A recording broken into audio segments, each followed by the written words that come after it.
Welcome to Native Explorer, where we believe that fluency isn't about perfection, it's about courage. I'm your host, and today I want to share a story that will change how you think about learning English. This is a story about transformation, about finding your voice when the world tells you to stay silent. So grab a cup of tea, find a comfortable spot, and let me take you on a journey that proves anyone can master English, no matter where they start. My name is William. I'm 26 now, but 5 years ago I was just a scared, confused 20-year-old boy sitting alone in a dark, silent room in a small village on the coast of Ireland. No one believed I could change my life, and honestly, I didn't either. Let me tell you the truth that people don't talk about. I wasn't born in a rich home. I didn't go to an English school. I didn't travel. I didn't have English-speaking friends. I didn't even have confidence to say one full sentence in English. Not even one.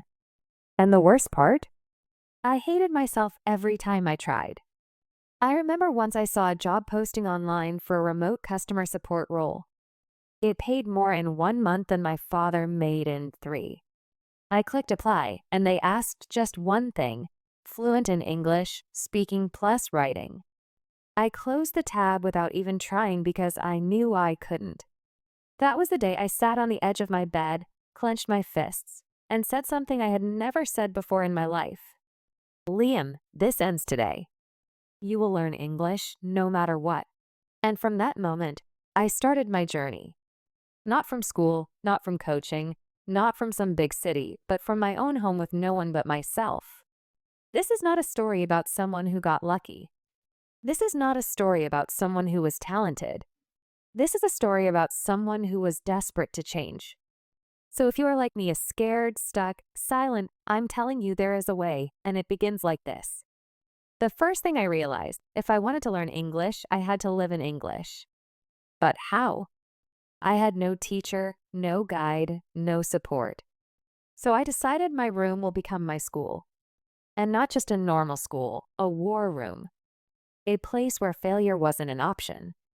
I took a big notebook and wrote on the first page. This is the place where Liam becomes fluent in English. I didn't understand much, but I knew one thing. My environment had to change. So I took every single item in my small room and gave it an English name. Yes, every item. Chair, chair. Table, table.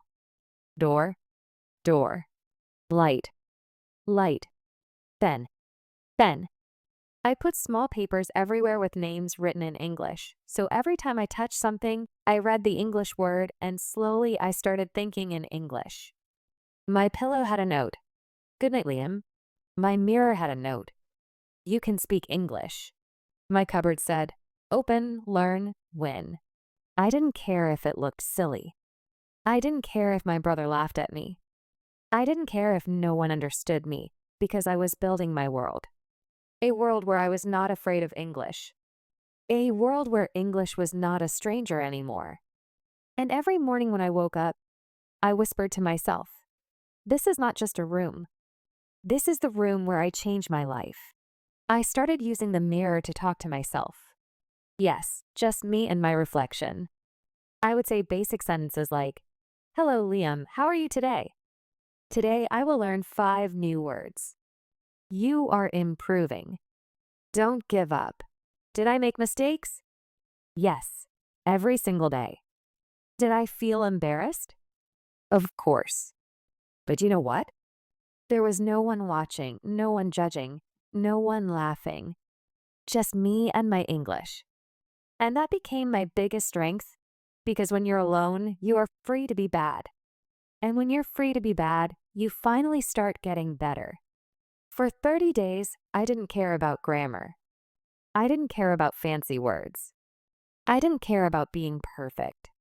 I just focused on building an emotional connection with English. I started to love the language, not fear it. I told myself stories in English.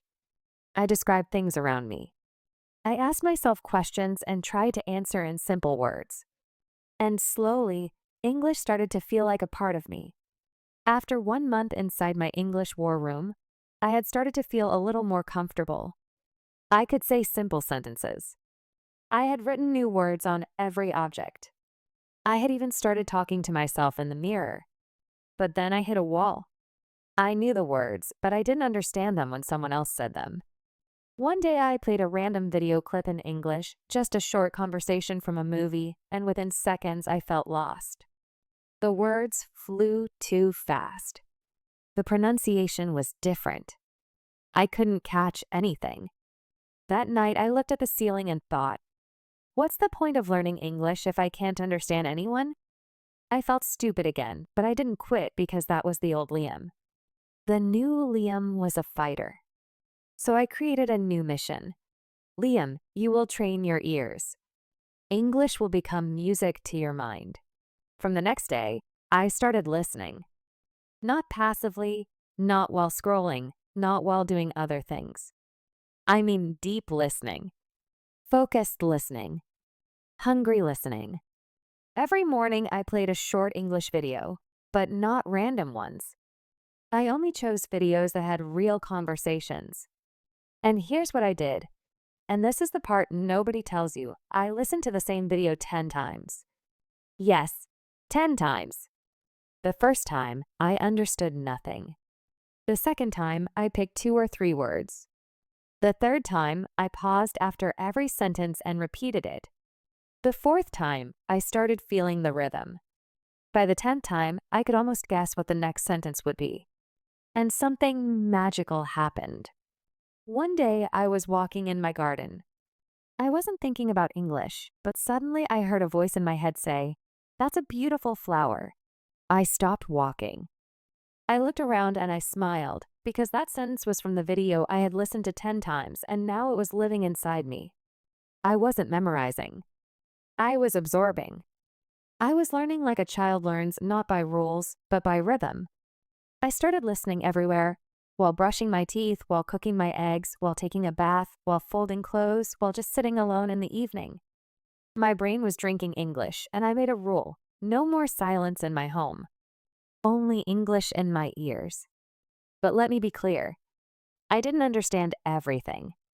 Not at all. There were hundreds of phrases I didn't get, but I didn't stop and translate. I just listened and felt. And every week, my ears got sharper. I noticed how people changed their tone when asking questions. I noticed how they used words like kind of instead of kind of. I noticed how I'm going to became I'm gonna. These things were not in textbooks. They were in the sound of real life. And I fell in love with English again because now it was no longer just a subject. It was music. It was rhythm. It was a heartbeat. Now that I had filled my room with English objects, now that my ears were becoming sharper every day, I realized something very important. I can understand more than I can express. And that hurt, because in my mind I wanted to say so much, but when I opened my mouth, nothing came. And I thought, maybe I should just wait until I become perfect.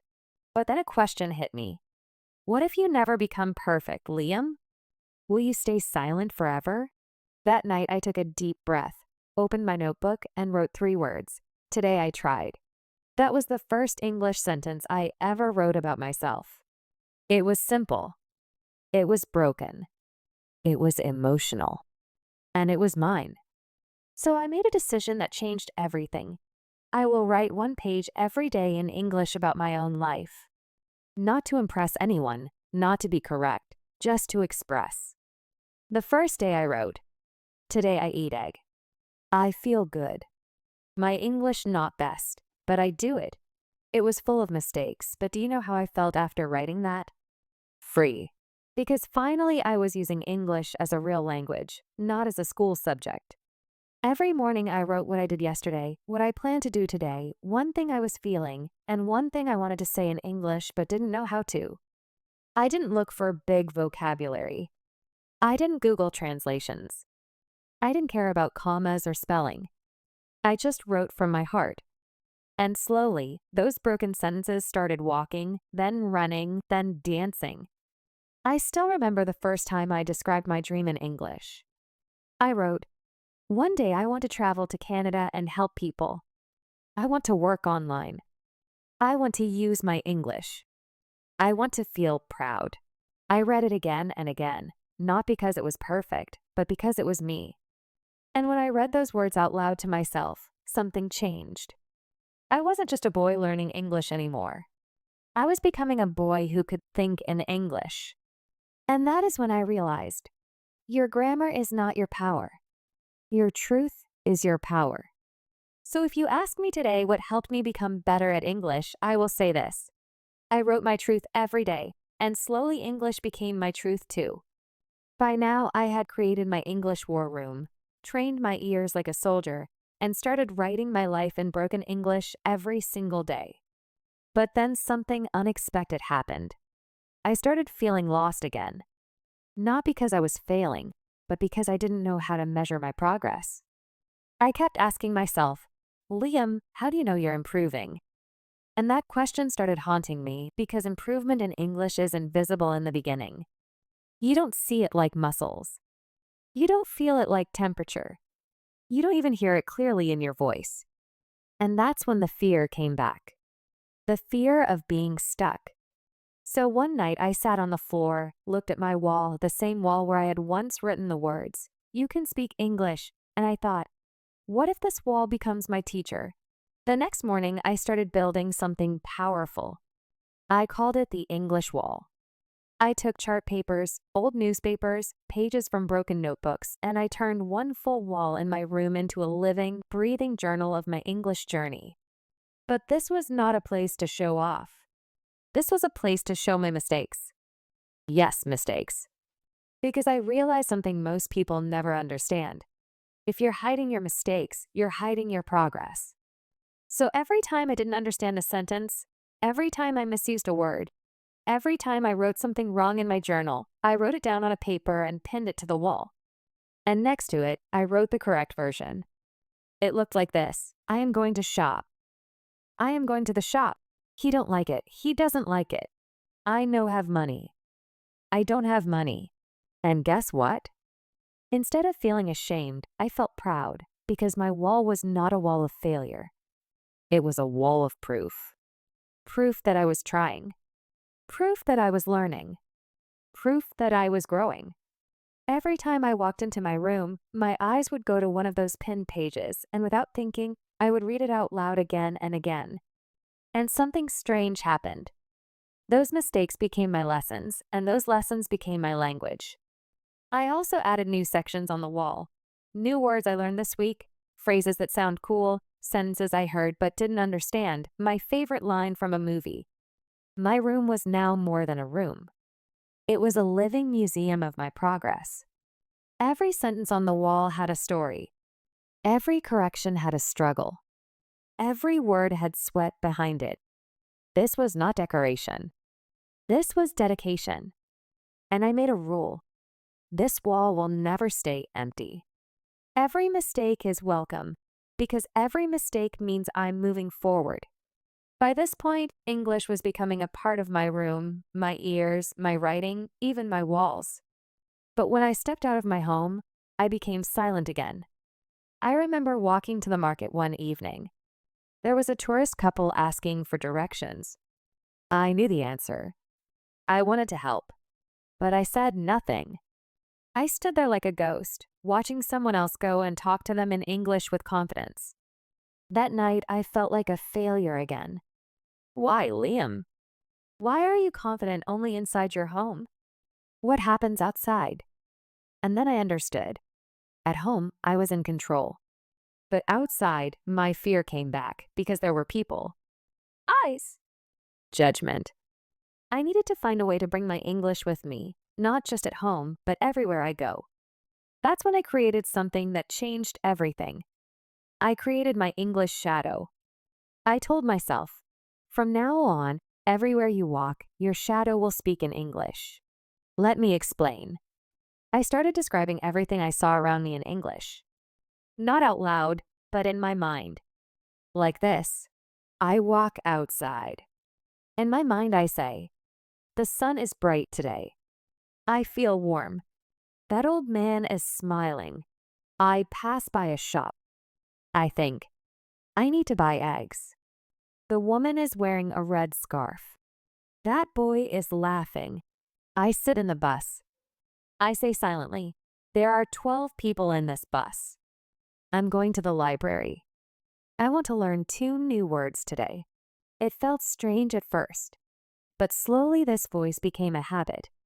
It was like an invisible friend, always talking to me in English, helping me stay sharp, helping me build fluency. And guess what? I didn't need a book. I didn't need a teacher. I didn't need the internet. I just needed to use the world around me and describe it. This became my daily English workout. No matter where I was in the kitchen, on the road, waiting in line, sitting alone, watching rain, I was talking to myself silently in English. And every time I did that, I was training my brain to think in English. Not translate, not memorize. Just think. And when you can think in a language, you don't fear it anymore. It becomes a part of your identity. One day my friend asked me in my native language, "What are you thinking about?" And without realizing, I answered in English. I was just noticing the sky. That's when I knew my shadow had entered my mind. I was no longer switching between languages. English was becoming natural. So far, my world was changing inside me. My room had become my classroom. My ears had become tools. My notebook was my mirror. And my shadow, my silent English partner. But here's what I didn't tell anyone. I had never spoken to a real person in English. Not once. I had practiced. I had written. I had listened. But I had never actually faced someone with eyes, expressions, reactions, and tried to hold a conversation. And I was scared. Not of English. I was scared of being seen. What if I freeze? What if I forget every word? What if they laugh? What if I open my mouth and nothing comes out? One Sunday afternoon, I went to a small bookstore in the city. It was a rare trip for me. I usually avoided going out too far, but I had read that there was a section for used English books at a discount. As I entered, I saw a young woman near the counter. She was not from my country. I heard her asking the shopkeeper in English, "Do you have any books for English learners?" I'm just trying to improve. My heart started pounding. She was just like me. I felt an intense pull, like the universe was telling me, "Go, Liam. Now is the moment. Speak." But my feet froze. I pretended to look at a shelf. But then something happened. She turned to me and said kindly, "Hi, do you know if they have grammar books here?" Time slowed down. My mind screamed, "Run!" But something deeper whispered, "This is what you've been preparing for." So I looked her in the eyes and said slowly, "Yes, there.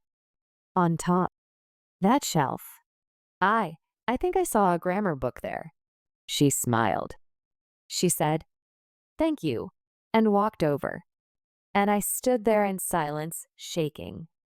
But not because I failed. I was shaking because I had just spoken English to a real person for the first time in my life.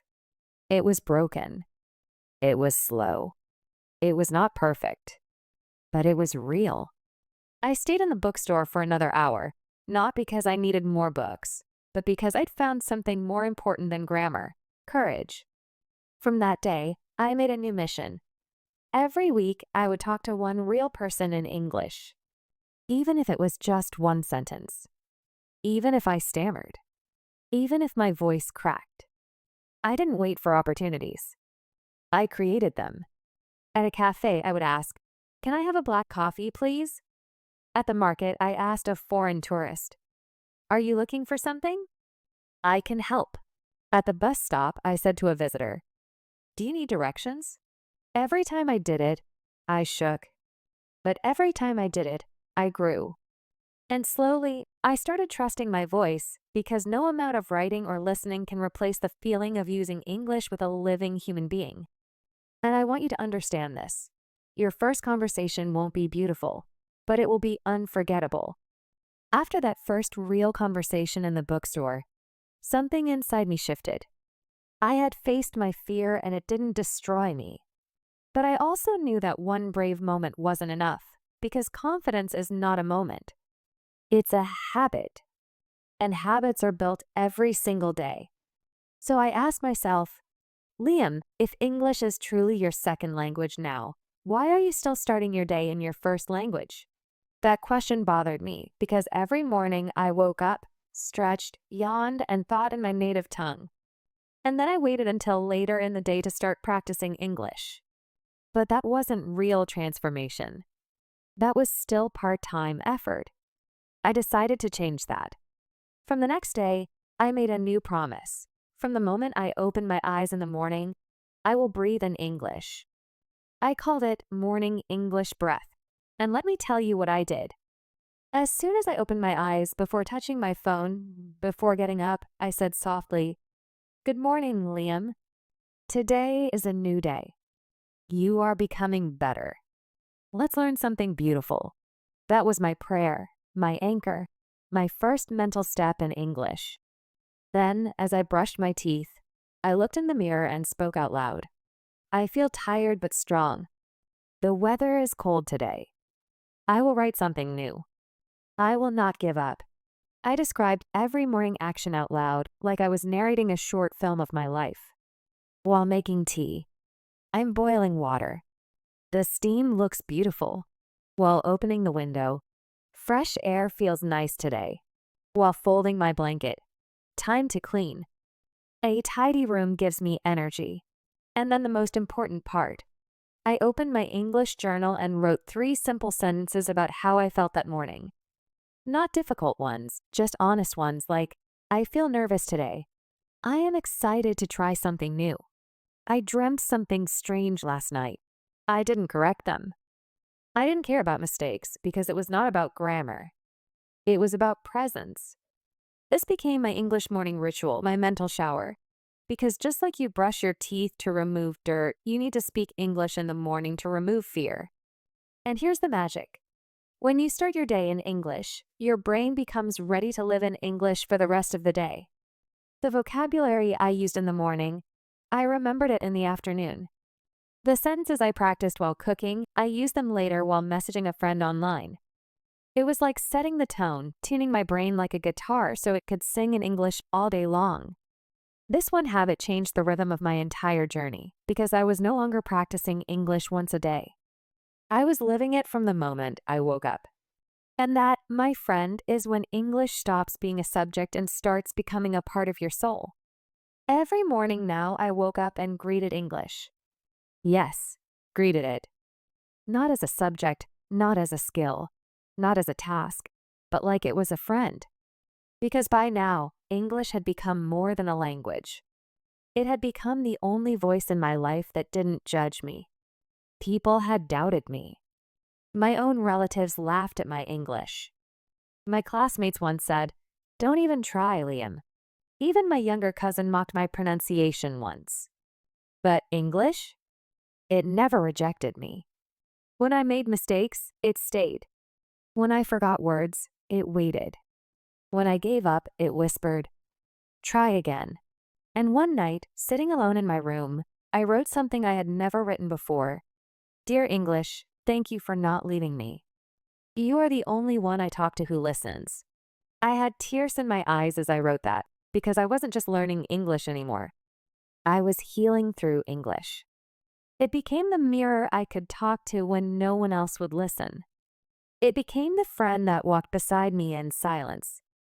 It became the doorway to the world I had always been afraid to enter. That's when I made the most important decision of all. Liam, stop studying English like a student. Start loving English like a relationship. And from that moment, I changed the way I spent time with English. Not 30 minutes a day, not 1 hour, all day, but without pressure, without expectations, like a friend you enjoy being with. When I felt sad, I wrote my pain in English. When I watched a movie, I paid attention to how they expressed emotion in English. When I listened to a song, I imagined what the words felt like. When I saw a quote online, I wrote it on my wall like a message from a friend. And slowly, my connection to English became emotional. I wasn't afraid of mistakes anymore, because you don't need to be perfect to be loved by a friend. You just need to show up. One day, I saw a job opportunity online again. It said, Remote role, English required. Earlier, I would have closed the page, but this time I didn't. I didn't apply, not yet, but I left the page open. I looked at it and said, I'm not ready yet, but I'm getting there. And I won't be scared next time. That was the moment I knew I didn't fear English anymore. I trusted it. And that is the biggest milestone in any learner's life. It had been over a year since I started my journey, from the boy who couldn't finish a sentence to the man who now thinks in English, lives in English, and writes his emotions in English. But I still didn't feel like a fluent speaker because I hadn't done one thing yet. I hadn't passed it forward. One evening, my neighbor's little brother came to me with a notebook. His name was Kevin.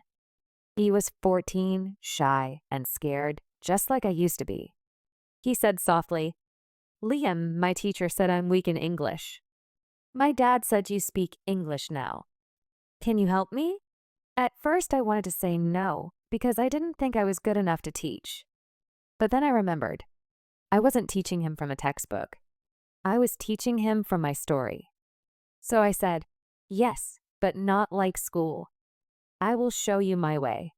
We sat together under the tree behind our building. I brought my first English notebook, the one that had the line, Today I tried. I opened the first page, showed him my broken sentences, and said, Do you see this? This was me. I started just like you. You don't need to be smart. You just need to be honest. His eyes lit up. I didn't tell him to memorize vocabulary. Instead, I gave him a challenge. I said, Every day, tell me one feeling in English. Just one sentence about your day. The first day, he said, I am sad. The second day, I am happy. I play football. The third day, I am tired. I don't like homework. He started slowly, but he started. And while helping him, I saw myself. I saw how far I had come. I remembered how I used to say, I eat egg. I feel good. Now I was helping someone else, not as a fluent speaker, but as someone who had walked the road and returned with light for someone else. That's when I realized something. You don't need to wait until you're perfect to inspire someone. Even your broken English can become someone else's hope. And by teaching Kevin, I saw my own growth. Not on paper, not in test scores, but in his eyes, in the way he smiled after making a sentence. I was no longer just a learner. I had become someone who could give English. And giving it felt even better than learning it. Helping Kevin was the first time I truly saw myself, not as a learner but as a leader. But I wasn't done yet because there was still one thing left to do. One thing that scared me more than anything else: speak in front of the world. I'm not talking about speaking to one person, not chatting online, not texting, not small talk in a bookstore. I mean standing up in front of cameras, faces, eyes, expectations, and telling my story in English. And the opportunity came when I least expected it. I was working part-time in a small co-working space in the city. They were organizing a webinar series called Stories That Inspire. One of the organizers had overheard me helping Kevin with his English near the building. She walked up to me and asked, Hey Liam, someone told me you learned English all by yourself. Is that true? I nodded quietly. Would you be willing to share your story at our next event? Online, just 10 minutes. We'll stream it globally. People need to hear this. My throat dried up. All the voices from my past started screaming in my head again. What if you forget your words? What if they laugh? What if you're not good enough? But then I thought about everything I had been through. The early mornings with English as my breath, the sticky notes on every wall, the mirror talks, the moments of shaking hands in the bookstore, the eyes of a young boy named Kevin. And I whispered to myself, this is what you've been preparing for. This is your final test. Speak. I said yes. I didn't sleep the night before. I wrote my speech in English 5 times, then I tore it up. I didn't want it to be perfect. I wanted it to be honest. The next evening, I sat in front of my old laptop. Camera on, lights dim. A timer blinked on the screen. 5, 4, 3, 2, 1. And then it was just me and the world. I took a breath and spoke. Hello, my name is Liam. I'm from a small town in Ireland, and 5 years ago I couldn't say one full sentence in English. Not one. My voice was steady. I didn't have money. I didn't have a teacher. I didn't have a big dream. But I had pain. I had silence. And I was tired of being afraid. I told them everything. The day I wrote, "Today I tried" in my notebook. The day I stuck grammar mistakes on my wall. The day I listened to one sentence 10 times to understand it. The day I told a tourist where the grammar books were. I made friends with English. I spoke to my shadow. I told my secrets to a blank page. I didn't study English. I became English. And then I looked into the camera and said, you don't need a classroom to change your life. You don't need to be perfect. You just need to begin right where you are. 10 minutes passed, but it felt like a lifetime. When the talk ended, I sat back in my chair and cried. Not because I was weak, because for the first time in my life, I had heard my own voice, and it sounded strong. After that day, everything changed. People started messaging me from all over the world. A girl in Brazil wrote, "Your story gave me courage." A boy in Kenya said, "I never liked English until I heard you." A mother from Pakistan messaged, "My son watches your video daily. You are his hero." I couldn't believe it. Me, Liam, the same boy who once said, "I won't go America, doctor," in front of a laughing class. Now people were calling me a voice of hope. 1 month after that speech, I was offered a remote job with an international education company. They said, "We don't care about your degree. We care about your story. We want you to lead a new project to help young people learn English online the way you did. Can you join?" The salary? More than anything I had ever imagined. I didn't say yes immediately. I asked them, "Are you sure?" "I'm not the best English speaker." They replied, "Exactly.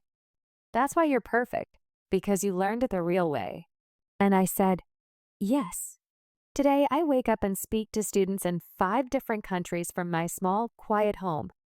I lead workshops. I give talks. I help those who once sat where I did, alone, silent, scared. But more than anything, I live with peace, because English didn't just give me a language. It gave me a new life. A life where I don't hide anymore. A life where I'm not afraid to speak. A life where I know I am enough. So if you're watching this video now and you feel like English is too hard, too scary, too late, please hear me. You don't need to be born confident. You just need to try and then try again. Start with your wall. Start with your mirror. Start with your notebook. Start with one sentence, because one day that sentence will become a story, and that story will become your voice. And maybe, just maybe, the world is waiting to hear your voice too. Before you scroll away, take a breath. If this story stirred something inside you, even just a spark, don't ignore it. That spark is your soul waking up. This channel isn't just about English. It's about rediscovering your voice. It's about breaking cycles, rebuilding confidence, and becoming someone your younger self would be proud of. Here at Native Explorer, we don't chase perfection. We chase truth. We grow. We stumble. We rise together. So if you're done playing small, if you're ready to rebuild, relearn, and reignite the fire within, then don't just subscribe.